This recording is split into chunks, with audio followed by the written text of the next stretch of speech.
Hello guys, ako na sa demong nag-inusarang G makabakang Bisayang baki Elpirin ug right now today ato explore ang Bantayan Island. Solo travel sa si Ox kay para syupa-syupach. Meng! For this vlog, atong suruyon ang Bantayan Island. Bisitahon sad nato ang mga pipila sa mga filming locations sa Camp Sawi. So right now guys, akong first stop karon isang ubuob mangrove farm. Anyhow, usa sa mga filming location sa Camp Sawi nga film. O actually nasa tubangan gani ang kanang mga gamayng clips lang or mga snapshots sa mismong video. I mean sa mismong movie. Actually ang nara diri ka shoot kay tulo ra sila kabo patog si Samuel B, si RC Munoz og si Kim Molina. Oh my god, during that time, actually no pagtatato ko sa movie na during that time si Kim Molina dili pa kay nakasikat extra pa kaduha. Nagpakita naman din siya dito nga part ang sa movie og kanang kanang iyang singing skill. Nanda siya free ngayon ano yung pahat-hat. So in fairness lang palibot mingaw kay siya. Then actually kani siya ilang orientation area. Then marugwa may tao so ako lang mag-orient sa akong self. Pero as a responsible traveler, pamatod pa sa akong idol nga sa CJ Estrada nga always remember the leave no trace policy. So bawon ba mo to, diba? Take nothing but pictures, leave nothing but footprints, or kill nothing but time.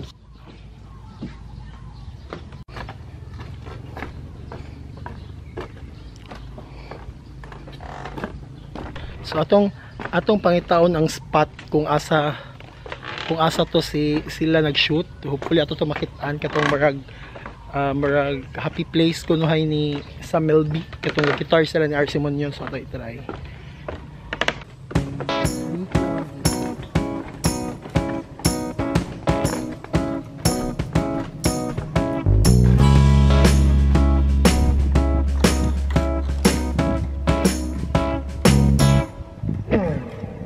Kani ba ako na siyang gipangita no kani okay ra man pwede ra man magbugna kani siya gipangita ako na siyang area asa man na hindi ako nakita na akong location feeling ako feel ako moto nasa atbang na ako morning siya. Oh my god, morning.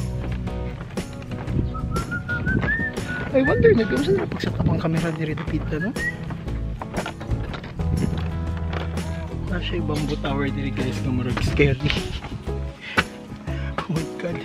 Sure ka? Oh my god. Hindi pa siya na pero scary siya bash.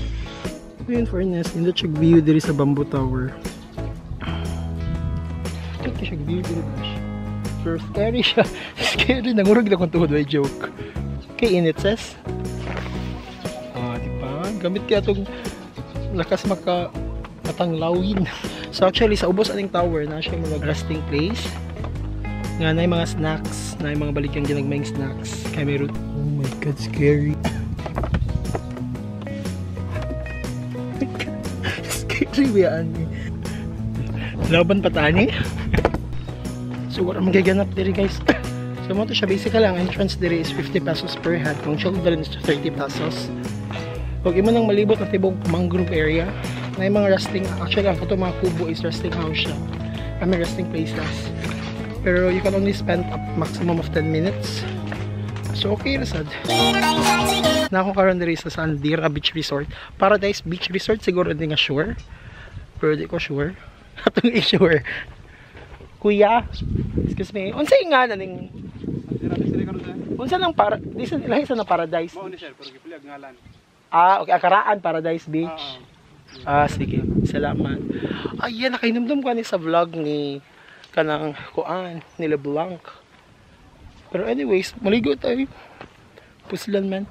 Actually guys, medyo gilumot daw pa. Gilumot na ang shore kay upon filming of this vlog na nasa kuan niya. Upon filming kay kuan man ni bag-o ra ni agi ang bagyong Ursula. So mo nang medyo lumot pa pero tawa. Pero so far okay naman. Uy, pero in fairness, though gilumot siya, cool gyapon. Diba? So sa giingon na ni Kuya ganiha, Paradise Beach Resort na siya sa una. Then karon gitawag na siya Sandira Beach Resort.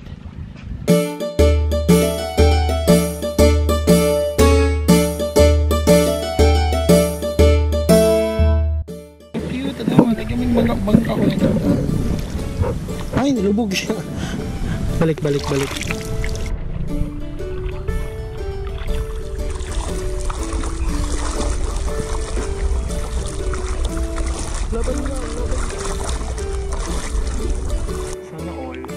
Sana all night picture.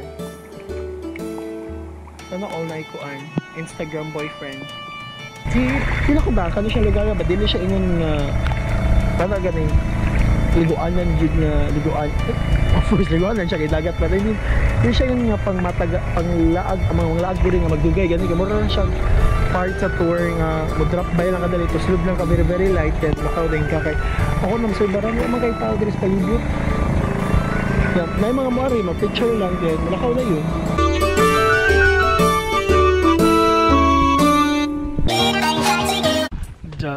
So guys, ako diri sa katog murag kind of ruin. Katog ganing part nga giambakan nilang samog ng kisa to. Bella Patiglia.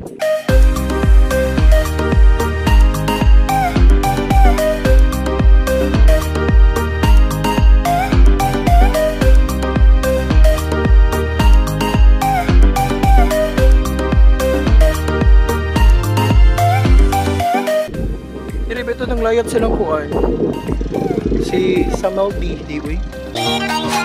So hello guys, right now namin diri sa Santa Fe Beach Club o para lang sa ugtong cave ni mahal naman siya. Uy, 200 per head naman. Pero anyhow, kaslan man na namin diri, ako na lang nagastuan gyud. Actually, akong plano gyud dapat dili ko mo kuan. Dili ta ko mo ari. Pero sayang magud lang ako diri ba. Hindi ko sure sa pa ko mo balik. So bali mga entrance, pwede ka diri sa cave, o pwede ka magamit silang pool. So nakanindot daw kay kung panalitan ko ganahan mi mo balik like within the day, ganahan mi mo balik. Pakita ra ko na mga receipt. Free ko willing, welcome daw ko naghapon mi mo balik nila. So maligo na ta sa cave, kuslan man na nato diri.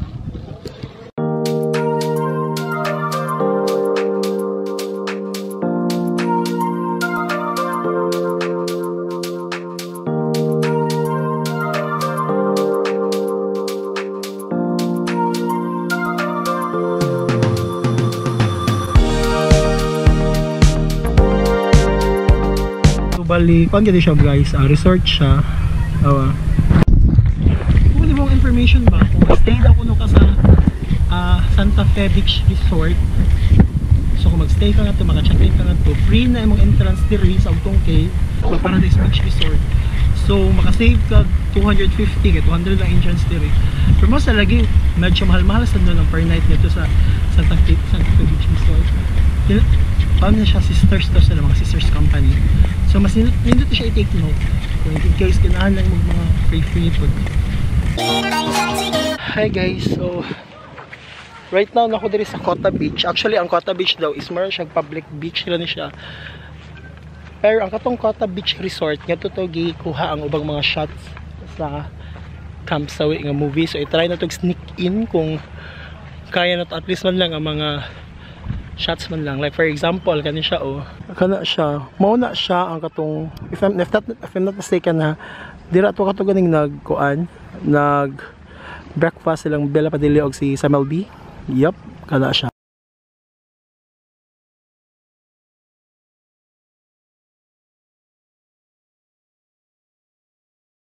Hindi to ang beach guys baka so kitong dagi sa baging Orsula dahil sagbot mga itom-itom sa Tibok Beach. Oh nya.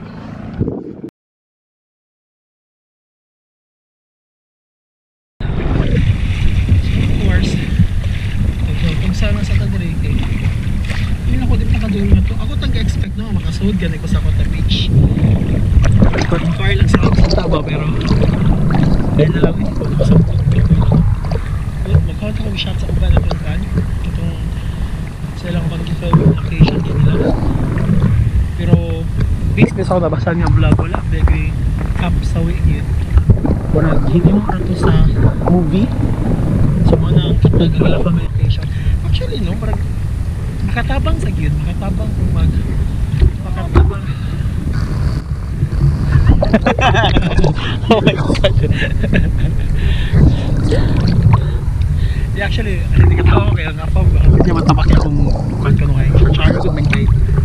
Anyhow, ang katong pagkakita niya tour, kaya ito siya ang basic land tour diri. Ito ang mangrove, sa pag-ubang ka beach siya, itong Paradise Beach, Pugtong Cave, kani ito na beach.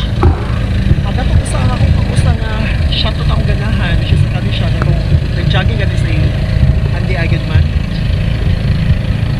Ako i-achieve pero sa Madrid, ako sa pag-chat eh, yes ay. Yung greatest man, ang tawag sa Camp Sawi.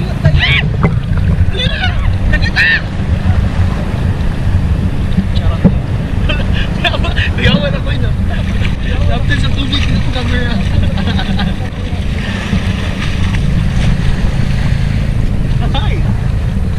Feel na ko baka ng mga balaya ba mo nagigamit sa film lang ha. Hindi na ko sure kay pasing nausab na di ay. Anyways, lagi lang mi.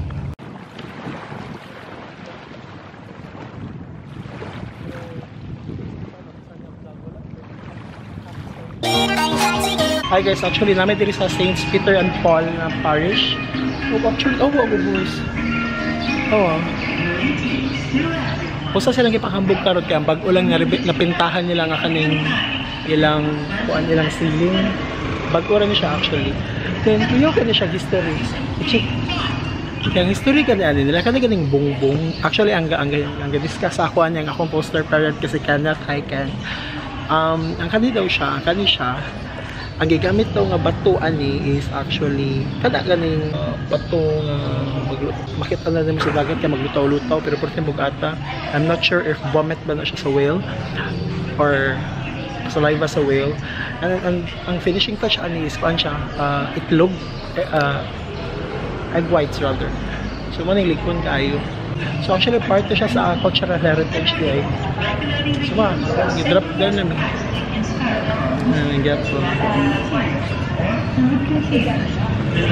So, if mo makita, mao ni siyang simbahan sa Atbang kaya ang ilang part. So, wala, the last trip na namin before may mahawa.